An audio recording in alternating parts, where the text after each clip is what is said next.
이제 법적 규정이 없었기 때문에 그렇게 해서 굉장히 논란이 많이 되었습니다. 그리고 관세도 역시 마찬가지였어요. 이게 부동산으로 해놓게 되면은 건물하고 토지하고 다 포함을 하는데, 건물이 가등기가 돼 있으면은 이거 자체는 채권 압류의 대상이 되지 않아요. 등기가 설정되어 있지 않기 때문에 실체가 없는 겁니다. 근데 소방법만 통과하면 영업은 또 해요. 그래서 영업은 영업대로 이득을 얻지만 실제 나중에 문제가 생겼을 때 채권 압류 대상도 안 되다 보니까 세법과 관련되어진 부분에서 개정이 필요하게 됐죠. 그래서 관세법에서는 이 담보와 관련되어지는 부분에서 개정을 하면서 부동산을 쪼갭니다. 토지하고 건물하고 쪼갰어요. 토지는 어차피 처음부터 등기가 설정되지 않으면 소유권 자체가 인정되지 않기 때문에 토지는 무조건 등기가 자동으로 됩니다. 근데 건물의 경우에는 건물이 완성이 되고 이렇게 되어야 등기를 하게 되죠. 그래서 건물인데 등기를 안 해놓은 가등기가 되어져 있는 상태의 건물들이 있습니다. 관세법상 담보로 책정되지 못해요. 그래서 건물의 경우에는 등기 등록된 건물이라 되어 있죠. 그리고 보험에도 가입이 되어져 있어야 됩니다. 그러니까 이와 관련되어지는 게 단순한 건물만 해당되는 게 아니고 공장, 재단, 강업, 재단, 선박, 항공기, 건설기계인데, 여기서 중요한 거는 선박이나 항공기, 건설기계는 담보가 될 수 있죠. 근데 뭐는 안 돼요? 일반적인 자가용, 승용차는 담보 대상이 되지 않습니다.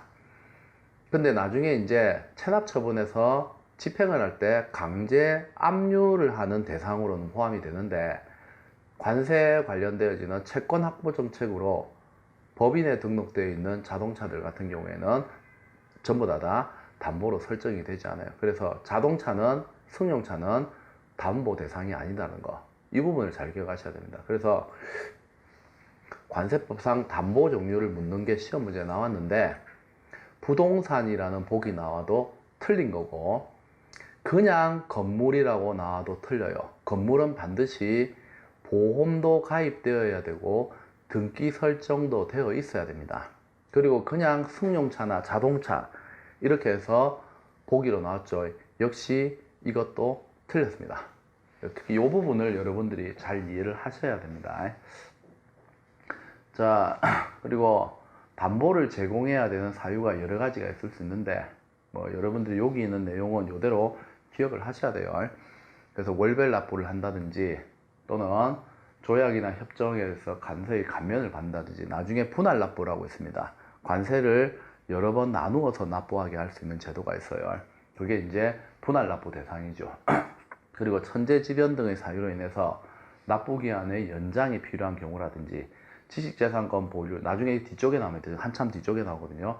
그 원산지 쪽과 관련되는 뒤쪽에서 이제 수출 금지 관련된 쪽에 가면 이 내용이 나옵니다. 지식재산권 보류에서 통관 보류를 요청을 한다든지, 보세 운송이나 이제 조납물품 운송과 관련되어서 신고나 승인을 받는 경우, 그리고 너무나도 크기가 커서 보세구역에 장치하기 어려운 물품, 이런 부분들은 이동하는 것도 힘들어요.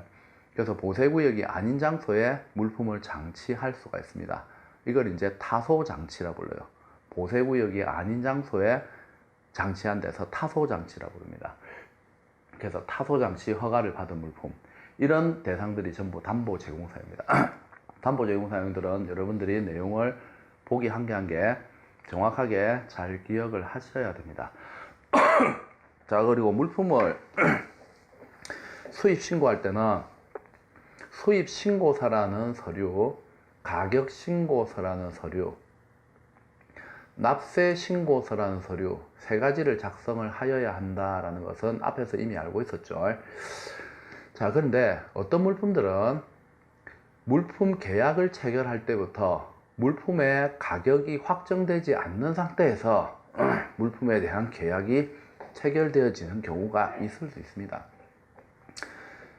자, 근데 이런 물품들은 실제로 물품이 운송이 되어져서 오고, 자, 잠정 가격 신고. 자,